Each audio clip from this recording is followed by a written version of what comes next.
حجاج حج کے لیے جائیں گے. حج کیا ہے؟ فرض کب ہوا؟ کیوں ہوا؟ سب سے پہلا حج کس نے کیا؟ تیاری حج میں اور سفر حج میں ہم سے کیا کوتاہیاں ہوتی ہیں؟ دوران حج ہم کیا ایسا کرتے ہیں کہ ہمارے حج کی مقبولیت مشکوک ہو جاتی ہے؟ ہم کیسے جان سکتے ہیں کہ ہمارا حج قبول ہوا ہے یا نہیں ہوا؟ اور اس کا آغاز کب ہوا؟ اسلام میں اس کی فرضیت کیا ہے؟ قرآن و حدیث میں اس کا ذکر کس طرح سے آیا ہے؟ اور جدید ترین سوشل سائنسز، سائیکولوجیکل سائنسز اور مختلف حوالوں سے تمام پہلو آپ سے عرض کیے جائیں گے، اور کچھ ایسی غلطیاں جو ہم کرتے ہیں اور ہمیں اندازہ تک نہیں ہوتا، اور ہمارا حج جو ہے اس کی قبولیت جو ہے اس کے بارے میں سوال اٹھ جاتے ہیں. تو یہ تمام چیزیں ہم ایک ساتھ میں کریں گے. آج ہم ذکر کریں گے. میں اپنا ذکر کروں تو پہلے میں اپنا تعارف دے دوں. میں پروفیسر رفرف ہوں. الفلاح قرآن و سنت فاؤنڈیشن کا بانی ہوں، اور اس کے پلیٹ فارم سے آپ کو اسلام بطور دین سمجھایا جاتا ہے.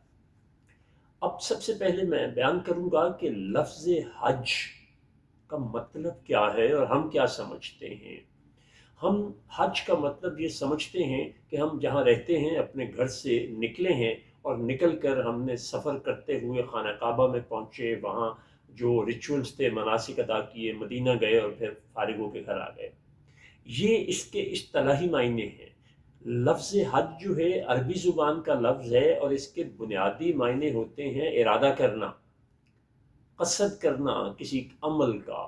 اس کو عربی میں حج کہتے ہیں، جس کا مادہ جو ہے وہ ہا جیم جیم ہے.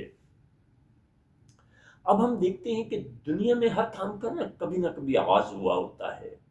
تو اسی طرح سے ایک روایت کے مطابق کہا جاتا ہے کہ یہ خانہ کعبہ جو ہے یہ پوری زمین کا مرکز ہے. اس کا بالکل درمیانی حصہ جو ہے زمین کا وہ خانہ کعبہ ہے، وہاں پہ ہے.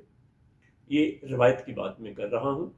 تو حضرت ابراہیم کو جد الانبیاء کہا جاتا ہے. انہوں نے اللہ کا گھر اپنے بیٹے کے ساتھ مل کر بنایا، اور پھر حج کا آغاز ہو گیا. اب اگلی طرف آتا ہوں کہ دنیا میں مختلف مذاہب میں حج کے طور پہ کیا کیا جاتا ہے. یہودیوں کے ہاں جو حج ہے وہ پیسوو کہتے ہیں اس کو. وہ حج تو نہیں ہے، وہ ان کی بہت بڑی اجتماعی مرکزی اجتماعی عبادت ہے. اسی طرح سے عیسائیوں کے ہاں، یہودی جو ہمارے ہندو اس دنیا میں بستے ہیں، ان کے عقائد کے مطابق بھی کاشی تیرتھ یاترا اور گنگا، یہ ان کے اسی طرح بدھوں کے ہاں بھی یہ چیزیں کی جاتی ہیں.